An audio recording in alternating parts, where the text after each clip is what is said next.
Habang abala si Chris sa anak nila, ay hindi niya maiwasang pagmasdan ito. Nalulugod ang puso na makitang tanggap nito ang anak nila. Ngunit sa kabila noon ay ang pangamba. Mataman siyang nakatingin rito nang bigla ay tila gumagalaw ng kusa ang kaluwang kamay nito. Bigla ay napuno ng pangamba ang dibdib na kanina'y nalulugod.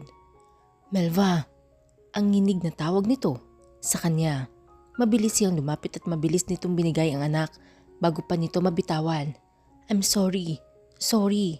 Paulit-ulit nitong paghingi ng sorry saka mabilis na hinawakan ng kanang kamay ang kaliwa upang pigilan sa unti-unting pag-atake ng sakit nito. May dala ka ba?" Mabilis na tanong dito. Idagdag pa na biglang pumalahaw ng iyak ang anak nila. Umiling si Chris, saka nagmamadaling umalis.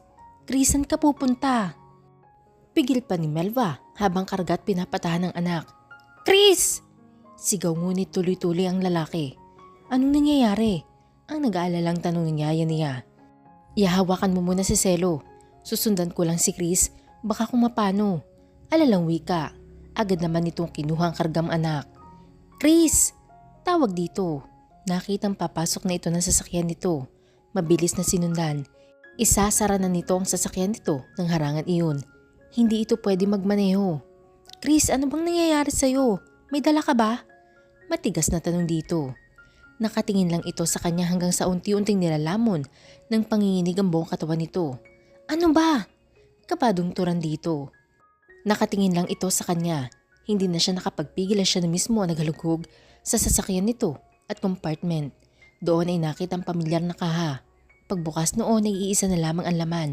Mabilis ding kinuha ang lighter na nakita at pinasubo iyon ngunit tumanggi ang lalaki. "Kailangan mo to." Aniya, hindi niya alam kung bakit ganon ito. Tila ayaw nitong hititin ng hawak. "Chris! Hoy!" Habang tumatagal ay patindi ng patindi ang panginginig nito. Nang ayaw pa rin nitong hititin ay naalala niya ang ginawa ni Cesar dito noon. Mabilis na inilapit sa bibig ang sigarilyo nang biglang hablutin ni Chris iyon. Tila natauhan si Chris na makitang ngihit-hitin iyon ni Melva.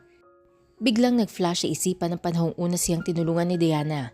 Ganoon na ganoon din noon, ngunit kagaya niya ay naadik rin at ayaw niya mangyari yon kay Melva. Kaya bago pa niya maisubo ay hinablot na niya iyon kahit nanginginig ang kanyang katawan. Mabilis na hinitit kahit halos hindi mailapat-lapat sa bibig. Hanggang nang tanggapin ng sistema ay unti-unting nabawasan ang panginginig ng kanyang katawan. Kapwa sila natahimik ni Melva nang tuluyang maibsan ang panginginig niya matapos ng 2 oras na pag-atake. "I'm sorry." Muling saad. Tumingin si Melva sa lalaki.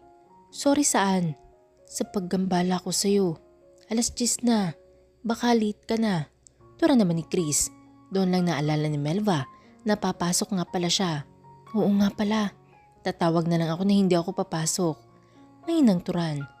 "Okay ka lang ba?" Paniniguradong tanong. Hindi umimik si Chris. Bagkus ay kinuha sa compartment ang isang sobre. May kakapalan iyon. Saka inilagay sa palad ni Melva. "Ano to?" Mang natanong naman ni Melva. "Panggastos ninyo." "Hindi naman kailangan Melva. Ikaw na ang bumalik at lahat mula nang magbuntis ka hanggang sa pinanganak mo ang anak natin. Hayaan mong kahit sa ganitong paraan ay makabawi ako." Matamang wika ni Chris. Muli ay kapwa sila na tahimik. "Baka kasi next month ako makabalik. Dadalhin ko sila mama at papa." "Anito?" "Chris." Tumingin si Chris sa kanya. "Paano kung makuha rin ng anak natin ang sakit mo?" Alangan ni wika. Napatigil ito. Nakatitig sa kanya saka nagbaba ng tingin. "I will pray na sana hindi. Ayon sa pag-aaral, 10% lang ang posibilidad na may pasa." Ani ni Chris saka napangisi. "Ang malas ko naman kung lahat na lang ay mahahawahan sa karamdaman kong ito." Sarkastikong wika. Napalunok si Melva. Dalangin lang din niya. Isang anak sa 90% na hindi apektado. Hindi sana mamatay si Diana. Hindi magiging ganoon si Dayan kung hindi sa lintik na sakit na to. Hindi mapigilang wika ni Chris. Tila kasi sinumpa siya sa kalagayan niya. Oo, doktor siya. Pero maging siya, hindi kayang gamutin ang sarili. Maraming pag-aaral na pero wala pa rin nakakatuklas ng gamot at tanging ang paggamit ng bawal na gamot ang nakakapagpakalma sa kanila kapag inaatake sila ng karamdaman at dagdag pasanin ang hindi maipasa-pasang bil tungkol sa paggamit nito as medical use. Napatigil si Melva sa narinig kay Chris. Napansin ni Chris ang pananahimik ni Melva nang matapos banggitin ang pangalan ng dating asawa. I'm sorry, wika nito sa napayuko. It's okay, wala kang dapat ihingi ng sorry. Alam kong hirap ng pinagdadaanan mo. Pasensya na rin kung nabanggit ko pa sa'yo ang agam-agam ko. May takot lang kasi ako para sa anak natin. Anya sa lalaki. Okay, I think we should set an MRI for our child to see any development of his brain. If you're afraid, me too. I've been praying so many times na sana ang mga magiging anak ko ay hindi matulad sa akin. Napabuntong hininga si Melva. Sasama ka pa ba pabalik sa loob? Or aalis ka na? Tanong kay Chris. Tumitig ito sa kanya. Melva. Tawag nito sa pangalan niya. Kay gandang pakinggan kapag ito ang bumibigkas ng kanyang pangalan. Hinuwakan nito ang dalawang palad niya. Hawak pa rin niya ang sobrang bigay nito. Alagaan mo mabuti ang anak natin. Sad nito. Nagtaka si Melba kung bakit ganoon ang sinasabi nito. Ano ka ba? Oo naman. Anak ko siya kaya aalagaan ko siyang mabuti. Ngiting wika. Ngumiti rin si Chris.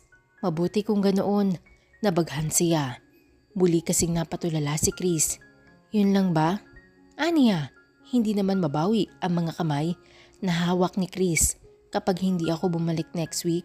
Umuwi kayo sa bahay namin at magpakita kayo kala mama at papa. Anito na mas lalong nagpakunot ng noon niya. Ano ka ba? Ano bang pinagsasasabi mo?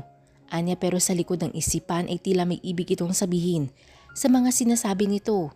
Tila kasi naghahabilin ito. Babalik ka naman, di ba? Turan dito. Umiti lang ito. Tara. Ayan nito papasok muli sa gate nila. Magpapaalam lang ako sa bibi natin bago ako bumalik sa probinsya. May aasikasuhin lang ako tapos. Baka dumito na ako sa Manila kapag natapos ko to. Wika ni Chris saka ngumiti kay Melva. Gusto niya masubaybayan ang paglaki ng anak. Bagay na hindi nagawa sa anak na si Dayan. Nakalis na si Chris pero hindi pa rin maintindihan ni Melva ang ibig ipakahulugan ni Chris. Tila may kabang bumundol sa dibdib sa alalahaning iyon. Hindi niya maiwasang huwag isipin iyon lalo pa't malaman ang pamamaalam nito. Oh, bakit nakatulala ka dyan anak? Tanong ng yaya niya. Wala ya, may iniisip lang po ako. Pagkakaila rito. Si Chris ba yan? Mas sikreto ka talagang bata ka. Akalain ko bang si Chris palang ama nitong si Selo? Anito? Ngumiti na lamang siya para hindi ito mag-usisa pa. Kahit sa trabaho ay hindi niya maiwasang maisip ang mga salita ni Chris. Hoy babae, ano to? Bakit natutulala ka dyan? Kanina pa akong kuda ng kuda. Mukhang nasa far away naman ang isip mo. Palatak ni Lea sa harapan. Ano yun? Sorry, may iniisip lang ako. Sabad sa kaibigan at katrabaho.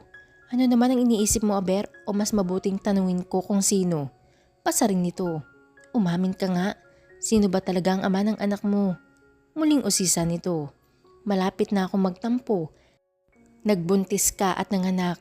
Hindi mo pa sinasabi. Sino? Ang target mo ba? Kaya ka umuwi agad at sinabing negative dahil na in love ka? Nakangangwi ka nito. Ay grabe ang lawak ng imagination mo, friend. Anya rito pero ang totoo, tumbok nitong katotohanan. Kasi nga po ayaw magsabi ang isa dyan. Nag-uumpisa na nga ako magduda eh. Anito, di pa kasi umamin na tama ang sinabi ko. Dahil baka matulungan ko siya. Dagdag pasaring pa nito.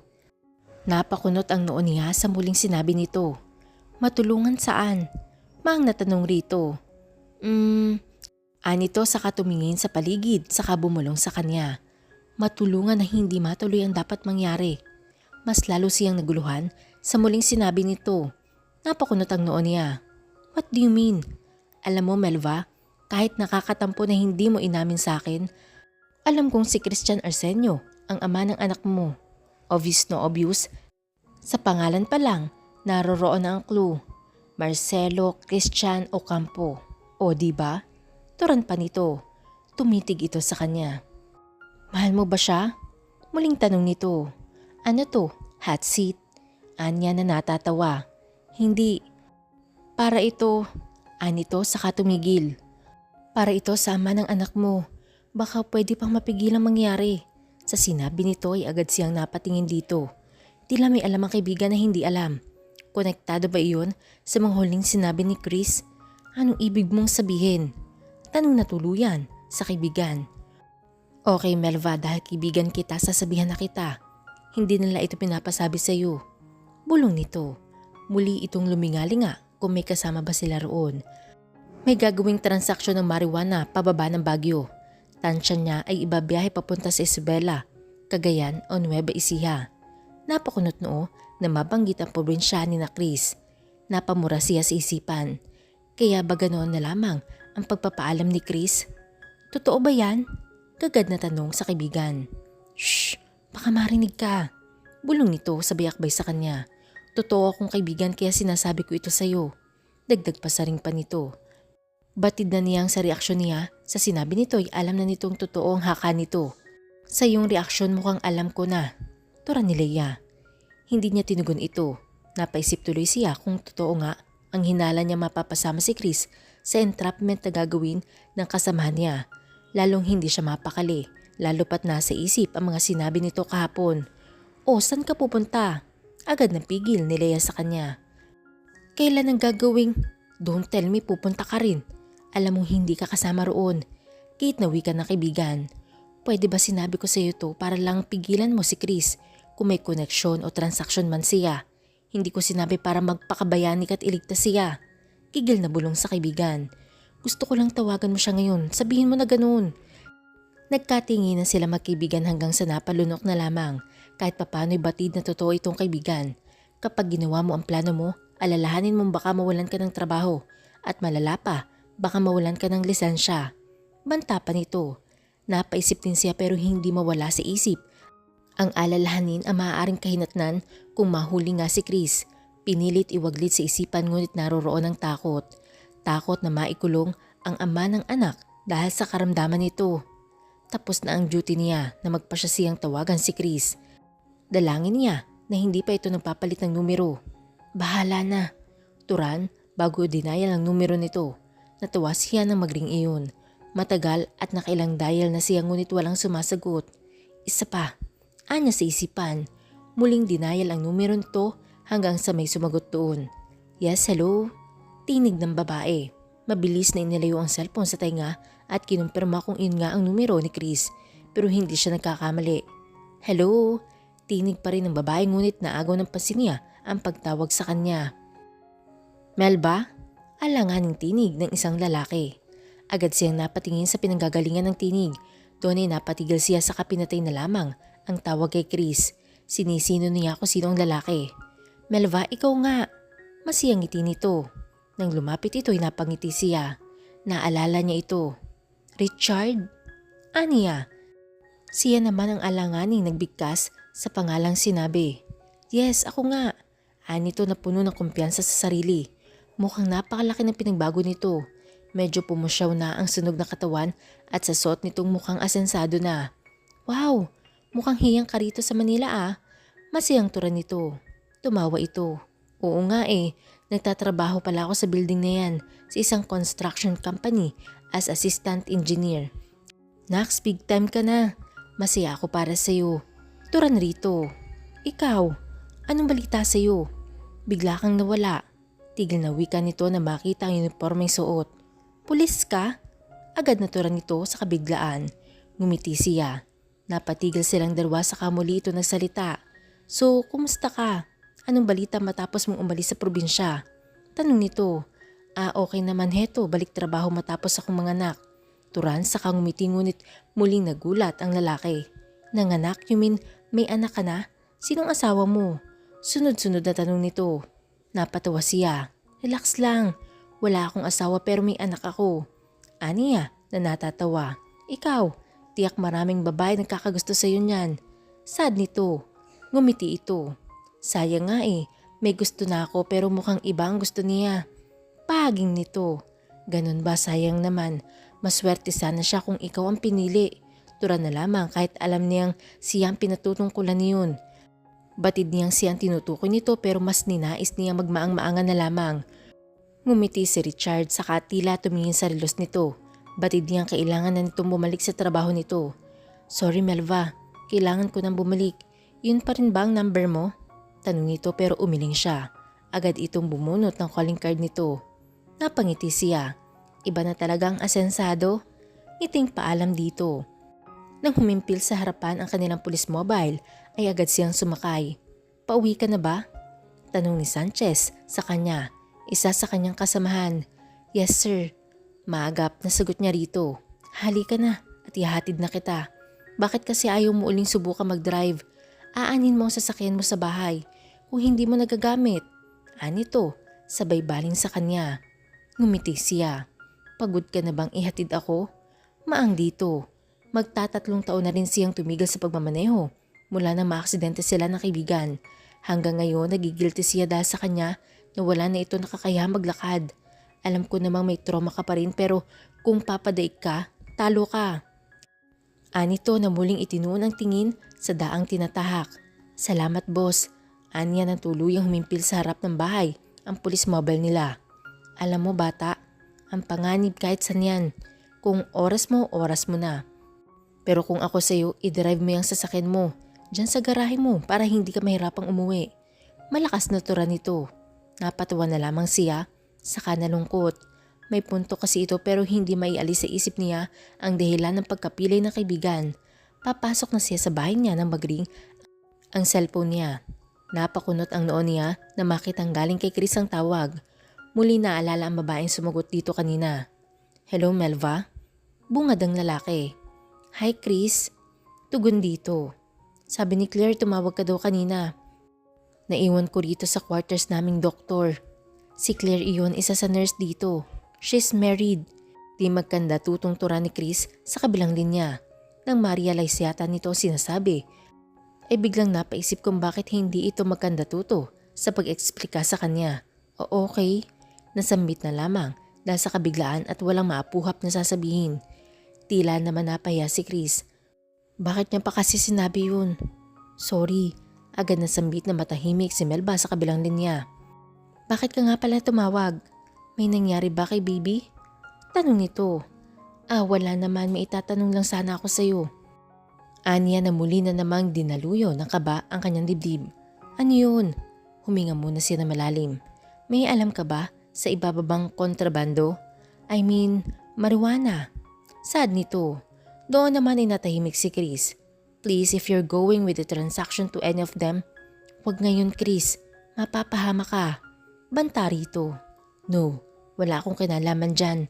Matigas na wika ni Chris. Ayaw niyang malaman ito pero kailangan niyang sumugal. 2 stick na lamang ang natitira sa kanila.